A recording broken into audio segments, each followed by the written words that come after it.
નમસ્કાર વિદ્યાર્થી મિત્રો, ઓમ પબ્લિક સ્કૂલમાં આપનું હાર્દિક સ્વાગત કરું છું. વિદ્યાર્થી મિત્રો, ધોરણ 11 સાયન્સમાં ધીમે ધીમે આપણે આગળ ચાલી રહ્યા છીએ. વિદ્યાર્થી મિત્રો, ગયા લેક્ચરમાં આપણે તત્વયોગમિતીય શું છે અથવા તત્વયોગમિતીય ગણતરીઓ વિશે આપણે ખ્યાલ મેળવ્યો. વિદ્યાર્થી મિત્રો, તો ગયા લેક્ચરની અંદર તત્વયોગમિતીય શું છે એની આપણે માહિતી લીધી હતી. રાસાયણિક પ્રક્રિયાની અંદર પ્રક્રિયક અને નિપજનો જે આપણે જથ્થાત્મક અભ્યાસ કરીએ છીએ વિદ્યાર્થી, એને જ આપણે શું કહીએ છીએ? તત્વયોગમિતીય કહીએ છીએ. એમાં આપણે તત્વયોગમિતીય સહગુણાંક શું છે અથવા તત્વયોગમિતીય ગુણાંક શું હતું એની પણ આપણે માહિતી લીધી હતી વિદ્યાર્થી મિત્રો. અને અમુક ઉદાહરણ દ્વારા કેટલા ગ્રામ નિપજ બનશે એ આધારે આપણે લીધું. વિદ્યાર્થી મિત્રો, આજનો આપણો જે ટોપિક છે એ ખૂબ જ ઇમ્પોર્ટન્ટ છે. JEE અને NEET માટે આ જે ટોપિક છે ખૂબ જ ઇમ્પોર્ટન્ટ છે. તો વિદ્યાર્થી મિત્રો, અહીં તમે જોશો તો આ છે સીમિત પ્રક્રિયક. હવે વિદ્યાર્થી મિત્રો, સીમિત પ્રક્રિયક શું છે એના વિશે આપણે માહિતી લઈએ.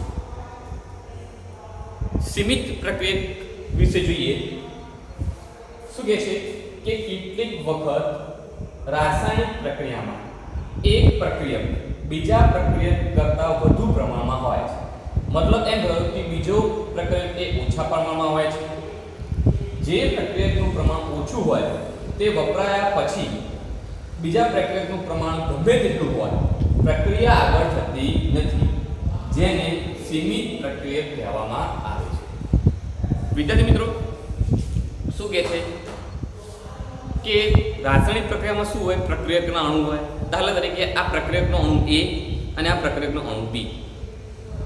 વિદ્યાર્થી મિત્રો, દાખલા તરીકે પ્રક્રિયક A છે એનું પ્રમાણ ઓછું છે. વિદ્યાર્થી મિત્રો, એનું પ્રમાણ ઓછું છે અને પ્રક્રિયક B નું પ્રમાણ વધારે છે. તો સીમિત પ્રક્રિયક શું કહે છે કે રાસાયણિક પ્રક્રિયામાં જેનું પ્રમાણ ઓછું હશે વિદ્યાર્થી મિત્રો, એ જો એકવાર વપરાઈ ગયું વિદ્યાર્થી મિત્રો, પછી B નું મતલબ જેનું પ્રમાણ વધારે હોય એ ગમે તેટલું હોય પણ રાસાયણિક પ્રક્રિયા આગળ થશે નહીં. મતલબ કે જેનું પ્રમાણ ઓછું હતું એનું પ્રમાણ અહીં ઓછું હતું, તો એને જ આપણે શું કહીએ છીએ? સીમિત પ્રક્રિયક કહીએ છીએ. અથવા તો આપણે એમ કહીએ કે કોઈ પણ રાસાયણિક પ્રક્રિયામાં જે નિપજનો જથ્થો મળે છે એ કોણ નક્કી કરશે? સીમિત પ્રક્રિયક નક્કી કરે છે. હવે કઈ રીતે છે સીમિત પ્રક્રિયકને આપણે ઉદાહરણ દ્વારા સમજીએ. વિદ્યાર્થી મિત્રો, અહીં A + B છે. જુઓ, પ્રક્રિયક A છે અને પ્રક્રિયક B છે. ધારો કે આ પ્રક્રિયક A નું પ્રમાણ 5 ગ્રામ છે અને પ્રક્રિયક B નું પ્રમાણ 15 ગ્રામ છે. ઓકે, તો અહીં આપણે સ્પષ્ટપણે જોઈ શકીએ છીએ કે જે A નું પ્રમાણ છે એ ઓછું છે અને B નું પ્રમાણ શું છે? વધારે છે. તો વિદ્યાર્થીઓ શું કહે છે સીમિત પ્રક્રિયક કે જો એ 5 ગ્રામ અને અહીં શું છે? B છે 15 ગ્રામ છે. આ 5 ગ્રામ B સાથે પ્રક્રિયા કરશે, એટલે કે 5 ગ્રામ જ્યારે સંપૂર્ણ વપરાઈ જાય પછી પ્રક્રિયા આગળ થશે નહીં. મતલબ કે જે A છે એ આપણો સીમિત પ્રક્રિયક છે એ નક્કી આપણે કરી શકીએ છીએ. અને એના આધારે જ અહીં નિપજ કેટલી મળશે, નિપજનો જથ્થો કેટલો મળશે એ કોણ નક્કી કરશે? સીમિત પ્રક્રિયક કરશે. કારણ કે આનું પ્રમાણ ઓછું છે. જો આ વપરાઈ ગયું પછી આ B નું પ્રમાણ ગમે એટલું વધારે થાય, પ્રક્રિયા આગળ થાય નહીં. જો એ અહીં સંપૂર્ણપણે વપરાઈ ગયો. વિદ્યાર્થી મિત્રો, હું તમને ઉદાહરણ આપું કે ઘરે આપણે રોટલી બનાવી હોય, મતલબ આપણે રોટલી તરીકે આપણે નિપજ લઈએ, તો તમારી પાસે શું હોવું જોઈએ? લોટ અને પાણી હોવું જોઈએ. સમજો કે લોટ ખતમ થઈ ગયો, તો શું રોટલી બનશે? પાણી તમારા પાસે છે, વધુ માત્રામાં છે પાણી, જેને આપણે કહીએ છીએ વધારાનો પ્રક્રિયક કહીએ છીએ. તો રોટલી તો બનવાની મતલબ નિપજ નહીં બને, પ્રક્રિયા આગળ થશે નહીં. તો એ જે તમારો લોટ છે એ શું કહેવાશે? સીમિત પ્રક્રિયક કહેવાશે. સ્પષ્ટ સિમ્પલ ઉદાહરણ છે. ઓકે, બીજા સીમિત પ્રક્રિયકમાં એક મહત્વનો પોઈન્ટ છે વિદ્યાર્થી મિત્રો, એક ખાસ ધ્યાન આપજો. શું કહે છે? તત્વયુગ્મિતીય ગુણાંક અને મોલનો ગુણોત્તર, મતલબ તત્વયુગ્મિતીય ગુણાંક અને મોલનો ગુણોત્તર જો સરખો નહીં હોય તો જ તેમાં સીમિત પ્રક્રિયક છે એવું આપણે કહી શકાશે. શું કહે છે કે આપણે કોઈ એનો તત્વ યોગ આપણે લખીએ અહીં. આ સેન્ટેન્સ શું કહે છે કે એનો તત્વ યોગમિતીય ગુણાંક તત્વ યોગમિતીય ગુણાંક ભાગ્યા બી નો તત્વ યોગમિતીય ગુણાંક લખીએ બરાબર a ના મૂળ b ના મૂળ. વિદ્યાર્થી મિત્રો, કોઈ પણ પ્રક્રિયા હોય, તમને કોઈ પણ પ્રક્રિયા આપી દીધી હોય, જો a ના તત્વયુગ્મિતીય ગુણાંક અને b નો તત્વયુગ્મિતીય ગુણાંક અને મોલ, a ના મોલ અને b ના મોલ, જો આ બંને જો સરખાઈ હશે, જો બંને જો સરખાઈ જાય તો એ જે પ્રક્રિયા છે એ સીમિત પ્રક્રિયક, એમાં સીમિત પ્રક્રિયક હાજર નથી એવું કહી શકાય છે. જો સરખા નહીં હોય તો જ એમાં સીમિત પ્રક્રિયક હાજર હશે, હું એમ કહેવા માંગુ છું વિદ્યાર્થી મિત્રો. આ ખાસ ધ્યાન રાખજો. એના ઉદાહરણ દ્વારા અહીં આપણે સમજીશું વિદ્યાર્થી મિત્રો. આ સ્વાધ્યાયનું ઉદાહરણ આપ્યું છે, એમાં સમજીશું. હું ફરીથી કહું છું વિદ્યાર્થી મિત્રો કે a નો તત્વયુગ્મિતીય ગુણોત્તર અને b નો તત્વ, આ બંનેનો જે ગુણોત્તર છે, મતલબ કે તત્વયુગ્મિતીય ગુણક જો મોલના ગુણોત્તર ને સમાન થઈ જશે તો એ જે પ્રક્રિયા છે એની અંદર સીમિત પ્રક્રિયક નહીં હોય. એ સીમિત પ્રક્રિયક, એમાં રાસાયણિક પ્રક્રિયામાં સીમિત પ્રક્રિયક નથી એવું આપણે કહી શકીએ છીએ. એ સીમિત પ્રક્રિયકની નિપજ નથી, અથવા એમાં એ રાસાયણિક પ્રક્રિયા સીમિત પ્રક્રિયા પર આધાર રાખતી નથી. ઓકે, આ જો રેશિયો સરખો નહીં હોય તો જ એની અંદર, તો જ એ રાસાયણિક પ્રક્રિયા અંદર સીમિત પ્રક્રિયક હાજર છે આપણે એવું કહીશું. મતલબ એ જે સમસ્યા છે એ સીમિત પ્રક્રિયકની સમસ્યા છે એવું આપણે કહી શકીએ છીએ. આ ખાસ યાદ રાખજો. હવે આ તત્વયુગ્મિતીય ગુણાંક મોલ તો તમને ખબર છે, મોલ તમને ખબર છે વિદ્યાર્થી મિત્રો, મોલ આપણે કઈ રીતે શોધીએ છીએ એ તમને ખબર છે. પણ આ અમને તત્વયુગ્મિતીય ગુણાંક એટલે શું? દાખલા તરીકે અહીં twice a plus 3a plus 4c બને છે વિદ્યાર્થી મિત્રો. તો આ જે છે વિદ્યાર્થી મિત્રો, આગળ એને આપણે શું કહીએ છીએ? તત્વયુગ્મિતીય ગુણાંક કહીએ છીએ વિદ્યાર્થી મિત્રો. શું કહીએ છીએ? તત્વયુગ્મિતીય ગુણાંક. જે મેં આગળ તમને સમજાવ્યું છે. હવે જે સીમિત પ્રક્રિયક છે એના સંદર્ભમાં આપણે વાત કરીએ વિદ્યાર્થી મિત્રો. એના સંદર્ભમાં આપણે જોઈએ કે અમુક સ્વાધ્યાયનો એક પ્રશ્ન આપેલો છે. જોઈએ પ્રક્રિયા આપેલી છે a + b2, એ આપે છે ab2. હવે આપણે વાંચવું હોય તો પહેલા કઈ રીતે વાંચવાનું? પહેલા વાંચતા શીખવું પડે. પ્રક્રિયા a નો 1 મોલ પ્રક્રિયા b2 ના 2 મોલ, સોરી 1 મોલ સાથે, આ 1 મોલ જ છે, સાથે પ્રક્રિયા કરી 1 મોલ ab2 આપે છે. પ્રક્રિયા મિશ્રણમાં સીમિત પ્રક્રિયક હોય તો તે ઓળખી બતાવો.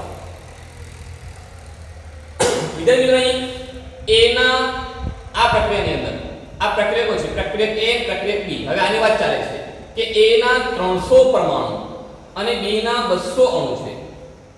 તો આની અંદર સીમિત પ્રક્રિયક આપણે ઓળખવો હોય તો કઈ રીતે ઓળખશો સીમિત પ્રક્રિયક? વિદ્યાર્થી મિત્રો, તમે જોશો તો અહીં a ના 300 પરમાણુ છે અને b ના 200 અણુ છે. મોટું એમ કહું કે જો આપણે જોઈએ તો જે 300 પરમાણુ છે એમાંથી 200 પરમાણુ એ b ના 200 સાથે પ્રક્રિયા કરી દેશે. તો અહીં તો જે પરમાણુની સંખ્યા વધે છે 100, તો એ પરમાણુ શું છે? એ તો એક્સેસ છે, પણ b ના પરમાણુ શું છે? 200 અણુ છે. અથવા આપણે એને ઊંધી રીતે સમજીએ વિદ્યાર્થી મિત્રો, જો b ના 200 અણુઓ A ના 200 સાથે પ્રક્રિયા કરી દે તો આ 200 તો ખતમ થઈ જશે વિદ્યાર્થી મિત્રો. તો આ બંનેમાંથી આપણે જોઈએ તો પ્રમાણ કોનું ઓછું છે? આ B ના 200 છે. તો આન્સર આવશે સીમિત પ્રક્રિયક કયો હશે? અહીં આપણે જોઈએ તો સીમિત પ્રક્રિયક કયો હશે? B. કારણ કે 200 અણુ છે. B ના 200 અણુ A ના 200 અણુ સાથે પ્રક્રિયા કરશે, મતલબ જ્યારે B ના 200 અણુ ખતમ થઈ જશે ત્યારે પ્રક્રિયા આગળ થશે નહીં. આ A છે એનું પ્રમાણ વધારે છે, 300 પરમાણુ છે, અહીં 200 અણુ. એ પ્રમાણે તમે જોશો અહીં 2 મોલ છે અને અહીં 3 મોલ છે. કોનું પ્રમાણ ઓછું છે? વિદ્યાર્થી મિત્રો અહીં 2 મોલ A છે અને 3 મોલ B છે. તો તમે અહીં જોશો તો સીમિત પ્રક્રિયક કયો હશે? સીમિત પ્રક્રિયક આપણે જોઈએ તો શું આવશે? A. કારણ કે અહીં 2 મોલ ઓછા. હવે વિદ્યાર્થી મિત્રો A ના 100 અણુ પ્લસ B ના 100 અણુ, અહીં બંનેનું A અને B નું પ્રમાણ બંનેનું સરખું છે. હવે અહીં A ના 100 અણુ અને B ના 100 અણુનો મતલબ શું? એની અંદર જે તત્વયુગ્મિતીય ગુણોત્તર અને જે મોલનો ગુણોત્તર એ સરખો હશે વિદ્યાર્થી મિત્રો. તો આની અંદર કોઈ પણ સીમિત પ્રક્રિયક હાજર ના હોઈ શકે, કારણ કે 100 અણુ B ના 100 અણુ સાથે પ્રક્રિયા કરી. હું એમ કહું કે B ના 100 અણુ A ના 100 અણુ સાથે સંપૂર્ણ પ્રક્રિયા કરે છે, બંને સમાન છે વિદ્યાર્થી મિત્રો. તો એની અંદર સીમિત પ્રક્રિયક હાજર ન હોઈ શકે. તો અહીં તમે લખી શકો છો કે સીમિત પ્રક્રિયક નથી. એ પ્રમાણે અહીં 5 મોલ A છે, અહીં 2.5 મોલ B. તો કોનું પ્રમાણ ઓછું છે?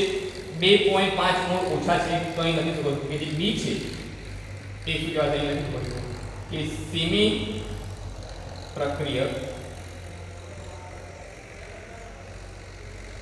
2.5 B છે.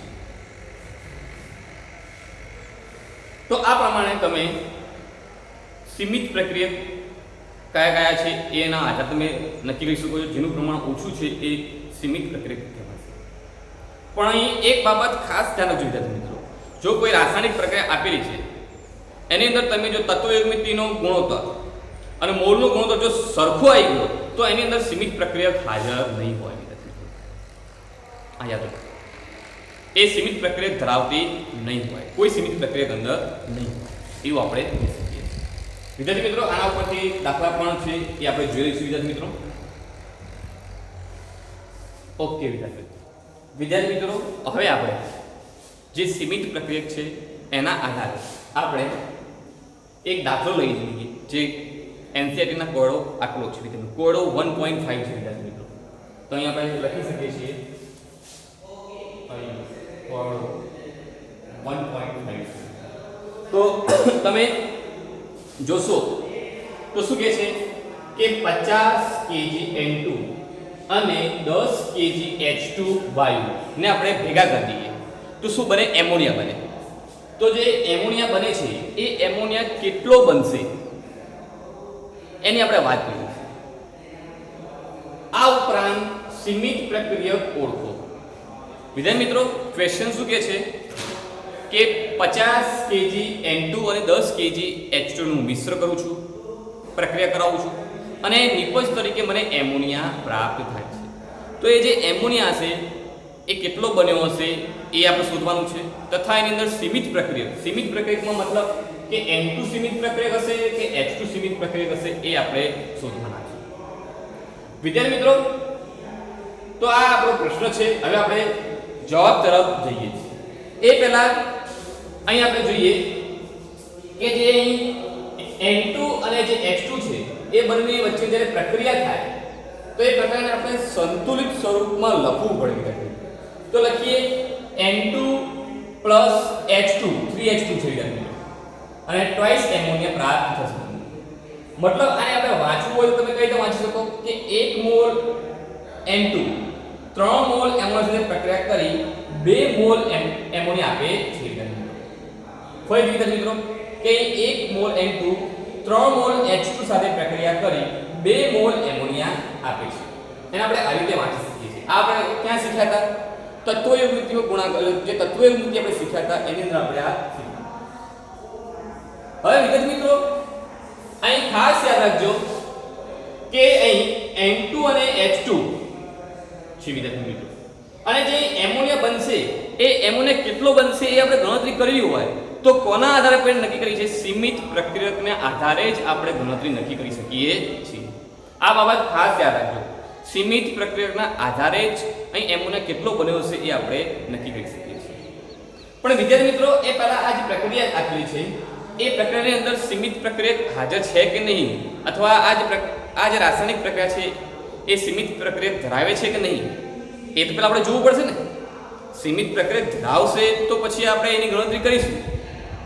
તો વિદ્યાર્થી મિત્રો કોઈ રાસાયણિક પ્રક્રિયાની અંદર સીમિત પ્રક્રિયક હાજર છે કે નહીં એ નક્કી કરવા માટે મેં તમને કીધું કે એમાં એના જે મોલ છે, મોલ અને તત્વયુગ્મિતીય ગુણકનો જે ગુણોત્તર છે, આ બંનેનો જે ગુણોત્તર છે એ જો સમાન આવી જાય તો એ સીમિત પ્રક્રિયક એની અંદર નહીં હાજર હોય. આ ખાસ યાદ રાખજો. અને સમાન નહીં આવે તો અંદર સીમિત પ્રક્રિયક હાજર હશે એવું આપણે કહી શકીએ છીએ. આ ખાસ યાદ રાખજો. તો વિદ્યાર્થી મિત્રો શું કહે છે? અહીં મેં નોંધ કરી છે કે સીમિત પ્રક્રિયકના આધારે નક્કી થશે એમોનિયા કેટલો બનશે. તો વિદ્યાર્થી મિત્રો અહીં તમે જો 50 kg N2 આપ્યું છે અને 10 kg H2 આપ્યું છે. મોલ નહીં આપ્યા. અહીં 50 kg તો આપણે 50 kg N2 એને આપણે મોલ ગણવા પડે.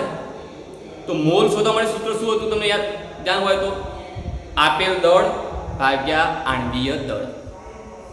વિદ્યાર્થી મિત્રો તો તમને જે તે પદાર્થના મોલ મળી જતા હતા. વિદ્યાર્થી મિત્રો અહીં જો 50 kg આપ્યું છે તો 50 kg N2 ના આપણે મોલ ગણવા હોય તો તમે કઈ રીતે શકો? અહીં 50 kg આપ્યા છે, આપેલ વજન ભાગ્યા આણ્વીય દળ. N2 નું આપણે આણ્વીય દળ મૂકવાનું છે. N2 નું આણ્વીય દળ શું છે? એક નાઇટ્રોજનનું પરમાણુ દળ 17 ગ્રામ છે તો 14 છે તો 14 દુ 28 થશે. નાઇટ્રોજનનું એક નાઇટ્રોજનનું પરમાણુ દળ કેટલું છે? 14 છે. તો અહીં તો 2 છે ને તો કેટલો થશે? 28 પોઈન્ટ સમથિંગ આસપાસ થશે વિદ્યાર્થી મિત્રો. તો અહીં તમે આ કેજી માં આપેલા છે તો એને પહેલા આપણે ગ્રામમાં રૂપાંતર કરવું હોય તો એને 50 kg ને ગ્રામમાં રૂપાંતર કરશો તો કેટલો હશે? 0.05 સમથિંગ આસપાસ આવશે વિદ્યાર્થી મિત્રો. તો એ આપેલું વજન ભાગ્યા એને આપણે આણ્વીય દળ મૂકશો તો તમને મોલ પ્રાપ્ત થઈ જશે. તો વિદ્યાર્થી મિત્રો એ પ્રમાણે પણ તમે મોલ શોધી શકો છો. પણ અહીં એનસીઈઆરટીમાં આ મેથડ આપેલી છે તો એ મેથડ પ્રમાણે આપણે જઈશું. તો જો હવે N2 ને આપણે મોલ શોધવા હોય તો અહીં 50 kg N2 ગુણ્યા 1000 ગ્રામ N2 ભાગ્યા 1 kg, કારણ કે 1 kg બરાબર શું થાય? 1000 ગ્રામ N2 ગુણ્યા આપણે શું કરીએ છીએ? 1 મોલ કરીએ છીએ N2 ભાગ્યા શું કરીએ છીએ? 28.09 ગ્રામ N2. આ શું છે? N2 નું આણ્વીય દળ છે. આ 28 શું છે? N2 નું આણ્વીય દળ છે. કારણ કે એક નાઇટ્રોજનનો 14 તો અહીં બે નાઇટ્રોજનના કેટલા થાય? 28 ની આસપાસ હશે. 28.09 તો આ પ્રમાણે તમે ગણતરી કરશો તો તમને N2 નો મોલ મળી જશે 17.86 × 10⁻² મોલ પ્રાપ્ત થશે. એ જ પ્રમાણે તમે H2 ના મોલ શોધી શકો છો. કઈ રીતે? સેમ ઉપર પ્રમાણે 10 kg H2 ગુણ્યા અહીં 1 kg H2. બેટા અહીં kg આપણે એટલે ઉપર આપણે 1000 ગ્રામ આપણે લઈએ છીએ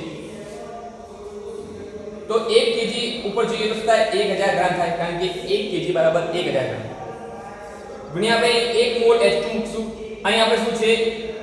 અહીં એક હાઇડ્રોજનનું 1.008 ગ્રામ હોય છે તો અહીં બે હાઇડ્રોજન છે તો એનું આણ્વીય દળ કેટલું થશે? 2.0016 થશે. H2 મૂકશો તમે તો આ તમે મૂકશો વિદ્યાર્થી મિત્રો તો તમને આ સમીકરણ મતલબ આ કિંમત સોલ્વ કરશો તો H2 નો મોલ કેટલા મળશે? 4.96 × 10⁻³ મોલ પ્રાપ્ત થશે વિદ્યાર્થી. તો અહીં તમે N2 નો મોલ 17.86 × 10⁻² મોલ મળ્યા.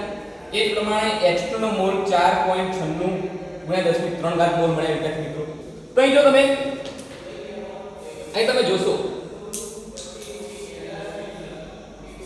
વિદ્યાર્થી મિત્રો અહીં તમે જોશો તો અહીં આપણે મોલ શોધી લીધા છે. હવે મોલ શોધ્યા પછી વિદ્યાર્થી મિત્રો અહીં આપણે જ્યારે મોલ શોધી લઈએ પછી આપણે મોલ અને જે તત્વયુગ્મિતિક ગુણાંક છે જો બંને સરખો આવતો હશે, જો સરખો આવે તો તો આ પ્રક્રિયાની અંદર સીમિત પ્રક્રિયક નહીં હોય એવું આપણે કહી શકીએ વિદ્યાર્થી મિત્રો. તો અહીં જો તો તમને મોલ તો મળી ગયા. N2 નો મોલ કેટલા મળ્યા? અહીં 17.86 મોલ N2 નો મોલ છે ભાગ્યા અહીં શું છે 4.96 4.96 અહીં આપણે મૂકી દીધી 17.86 ગુણ્યા 10 ની 2 ઘાત છે અહીં ગુણ્યા 10 ની 3 ઘાત છે. આ શું છે વિદ્યાર્થી મિત્રો? આપણા મોલ છે. શું છે? મોલ. બરાબર આપણે હવે જોઈએ N2 ના તત્વોમિતિય ગુણક ભાગ્યા H2 નો તત્વોમિતિય ગુણક. તો જો અહીં N2 નો તત્વોમિતિય ગુણક કેટલો છે? અહીં આગળ શું આપેલું છે સમીકરણની અંદર? કશું નહીં આપેલું, મતલબ 1. તો અહીં મેં ઉપર 1 મૂક્યું છે. 1 નો N2 નો તત્વોમિતિય ગુણક 1 છે કારણ કે આ સમીકરણમાં આગળ કશું આપેલું નથી. એ પ્રમાણે H2 નો તત્વોમિતિય ગુણક મૂકો 3 છે. તો અહીં 1 ભાગ્યા 3. અહીં બરાબર આપણે મોલ મૂક્યા. અહીં N2 નો મોલ આટલા છે અને H2 નો મોલ છે. આ રેશિયો છે એ બંને સરખો છે વિદ્યાર્થી મિત્રો. 1/3 બરાબર 17.86/4.96. આ બંને જે પ્રમાણ છે એ સરખો છે? નથી સરખો વિદ્યાર્થી મિત્રો. મતલબ સરખો ન હોવાને કારણે આ જે પ્રક્રિયા છે વિદ્યાર્થી મિત્રો એની અંદર સીમિત પ્રક્રિયક હાજર હશે. આ બાબત ખાસ ધ્યાન આપજો મિત્રો. તો હવે આપણે સીમિત પ્રક્રિયક આપણે શોધીએ જેનું પ્રમાણ ઓછું એ સીમિત પ્રક્રિયક કહેવાશે. તો જો વિદ્યાર્થી મિત્રો તો જો અહીં 1 મોલ N2 તમે જોશો કે અહીં 1 મોલ N2 સાથે 3 મોલ H2 પ્રક્રિયા કરે છે. અહીં 1 મોલ N2 છે એની સાથે 3 મોલ H2 પ્રક્રિયા કરે છે. 1 મોલ N2 સાથે 3 મોલ H2 અહીં પ્રક્રિયા કરે છે. તો વિદ્યાર્થી મિત્રો અહીં આપણે N2 ના કેટલા મોલ છે વિદ્યાર્થી મિત્રો? અહીં N2 નો મોલ આપણે N2 નો આપણે મોલ શોધ્યા. અહીં N2 નો મોલ આપણે કેટલા શોધ્યા? 17.86 ગુણ્યા 10 ની 3 આ રહ્યા 17.86 ગુણ્યા 10 ની 2 ઘાત મોલ છે. વિદ્યાર્થી જરા સમજો કે અહીં 3 મોલ H2 1 મોલ N2 સાથે પ્રક્રિયા કરે છે. પણ આ દાખલાની અંદર આપણા પાસે N2 ના કેટલા મોલ છે? 17.86 ગુણ્યા 10 ની 2 ઘાત મોલ. તો તમે જોઈ શકો છો 1 મોલ N2 સાથે 3 મોલ H2 પ્રક્રિયા કરે તો 17.86 ગુણ્યા 10 ની 2 ઘાત N2 ના મોલ સાથે કેટલા H2 મોલ થશે? 3 મોલ ભાગ્યા અહીં 1 મોલ H2 ગુણ્યા 3 મોલ. આ ક્રોસ ગુણાકાર કરશો તો તમને શું મળશે? 5.36 ગુણ્યા 10 ની 3 ઘાત મોલ પ્રાપ્ત થશે H2 ના. વિદ્યાર્થી 1 મોલ N2 હશે તો 3 મોલ પ્રક્રિયા કરતા હતા. તો અહીં આપણે 17 મોલ પ્રક્રિયા હોય 17 જેટલા તો કેટલા H2 હોય? 5.36 ગુણ્યા 10 ની 3 ઘાત મોલ મળવા જોઈએ. વિદ્યાર્થી સમજો કે અહીં 1 મોલ N2 હતો તો 3 મોલ H2 પ્રક્રિયા કરતા હતા. પણ આપણી પાસે અહીં 17.86 મોલ શું છે? N2 છે. તો આ H2 ના કેટલા મોલ હશે? તો આ પ્રમાણે આપણે ગણતરી કરી. આ ગણતરી કેટલા? 5.36 ગુણ્યા 10 ની 3 ઘાત મોલ છે. મતલબ શું થયું વિદ્યાર્થી મિત્રો? કે આ બંને પ્રક્રિયાની અંદર આના H2 ના મોલ કેટલા જોઈએ? 5.36 ગુણ્યા 10 ની 3 ઘાત મોલ જરૂર પડે વિદ્યાર્થી મિત્રો. પણ આપણી પાસે છે કેટલા? 4.96 ગુણ્યા 10 ની 3 ઘાત મોલ છે. આટલા મોલ છે. મતલબ અહીં જે હાઇડ્રોજનનું જે પ્રમાણ છે શું છે? ઓછું છે. હાઇડ્રોજન પ્રમાણ કેટલું છે? ઓછું છે. તો અહીં જે H2 છે એ સીમિત પ્રક્રિયક કહેવાશે. આ ખાસ યાદ રાખજો. ફરીથી સમજાવું છું વિદ્યાર્થી મિત્રો. ધ્યાન રાખજો. અહીં 1 મોલ N2 માટે અહીં 3 મોલ H2 ની જરૂરિયાત છે. પરંતુ આપણી પાસે N2 ના કેટલા મોલ છે? 17.86 ગુણ્યા 10 ની 2 ઘાત મોલ. તો H2 કેટલો જોઈએ? અહીં 1 મોલ N2 માટે 3 મોલ H2 પ્રક્રિયા કરે છે તો 17.86 ગુણ્યા 10 ની મોલ N2 માટે કેટલા મોલ H2 જોઈએ? તો ક્રોસ ગુણાકાર કરશો તમને 5.36 ગુણ્યા 10 ની 3 ઘાત મોલ જોઈએ. મતલબ એમ થયો કે અહીં 50 kg હું N2 લઉં 10 kg H2 લઉં તો મને અહીં કેટલા મોલ જોઈએ? 5.36 ગુણ્યા 10 ની 3 ઘાત મોલ હોવા જોઈએ. પણ હકીકતમાં આપણા પાસે કેટલા છે? 4.96 ગુણ્યા 10 ની 3 ઘાત મોલ છે. ઓછા છે. જેટલા હોવા જોઈએ એના કરતા ઓછા છે. મતલબ સીમિત પ્રક્રિયક અહીં H2 છે. હવે એના આધારે એમોનિયા કેટલો બનશે એ નક્કી થશે. તો જો પરંતુ આપણી પાસે 4.96 × 10³ મોલ છે, તેથી H2 એ સીમિત પ્રક્રિયક કહેવાય. હવે તમે જો 3 મોલ H2 એ 2 મોલ એમોનિયા આપે છે. હવે આપણે ગણતરી કોના આધારે કરવાની? આના આધારે ગણતરી કરવાની, કારણ કે આ સીમિત પ્રક્રિયક છે. શું છે? સીમિત પ્રક્રિયકને આધારે આપણે નક્કી કરી શકીએ છીએ કે એમોનિયા કેટલો બનશે. તો અહીં 3 મોલ H2 એ 2 મોલ એમોનિયા આપે છે. તો 3 મોલ H2 2 મોલ એમોનિયા આપે તો આપણા પાસે H2 કેટલા છે? 4.96 × 10³ મોલ H2 છે. તો ગુણ્યા અહીં મૂકશું તો 2 મોલ એમોનિયા ભાગ્યા 3 મોલ H2 મૂકશું તો 3.30 × 10³ મોલ એમોનિયા બનશે. આટલા મોલ એમોનિયા બનશે. હજી આપણે મોલ જ શોધ્યા છે વિદ્યાર્થી મિત્રો. અહીં વિદ્યાર્થી મિત્રો અહીં કેટલા? અહીં આપણે 4.96 × 10³ મોલ H2 હોય તો એમોનિયાના કેટલા મોલ બને? 3.30 × 10³ મોલ એમોનિયા બને. અહીં આપણે મોલ શોધ્યા. મોલ ઉપરથી વજન આપણે શોધવું હોય તો વિદ્યાર્થી મિત્રો, જો મોલ ઉપરથી આપણે વજન શોધવું હોય તો જે આણ્વીય દળ છે એના તમે જેટલા મોલ હોય એના વડે તમે ગુણી દો તો એ તમને વજન પણ પ્રાપ્ત થઈ જશે. અહીં આપણે વજન શોધવાનું છે. તો જો ગ્રામમાં શોધવા માટે મોલ ગુણ્યા આણ્વીય દળ, અહીં તમે જોશો તો એમોનિયાનો આણ્વીય દળ કેટલો છે? અહીં એમોનિયાનો આણ્વીય દળ કેટલો છે? નાઇટ્રોજનનો આપણે જોઈએ 14, હાઇડ્રોજન 1517 + 3 શું છે? 17 ગ્રામ પ્રતિ મોલ હશે. એક એમોનિયાનો આણ્વીય દળ 17 ગ્રામ પ્રતિ મોલ છે. અહીં આપણે કેટલા મોલ એમોનિયા મળ્યા? 3.30 × 10³ મોલ મળ્યા. તો 3.30 × 10³ 17 ગ્રામ એમોનિયા કરશો તો તમને 56.1 × 10³ ગ્રામ એમોનિયા પ્રાપ્ત થશે. અને એને આપણે કેજીમાં કન્વર્ટ કરવો તો ×10³ ઘટાડી દેશો તો તમને કેજીમાં પણ એમોનિયા પ્રાપ્ત થઈ જશે. અહીં આન્સર આપણે કેજીમાં કેમ લખીએ છીએ? કારણ કે અહીં પણ કેજીમાં આપ્યું છે પ્રશ્ન, એટલે તમને કેજીમાં વિદ્યાર્થી મિત્રો સીમિત પ્રક્રિયકમાં કશું નહીં. પહેલા આપણે મોલ શોધી લેવાના અને પછી જે તત્વોમિતિક ગુણો છે એ બધાને સરખાવો. જો સરખાવો હોય તો એને સીમિત પ્રક્રિયક હાજર નહીં હોય, અને જો સીમિત પ્રક્રિયક હાજર હોય તમને મળી જાય સીમિત પ્રક્રિયક આ છે તો સીમિત પ્રક્રિયકને આધારે તમે નિપજ કેટલી બનશે એ નક્કી કરી શકો છો.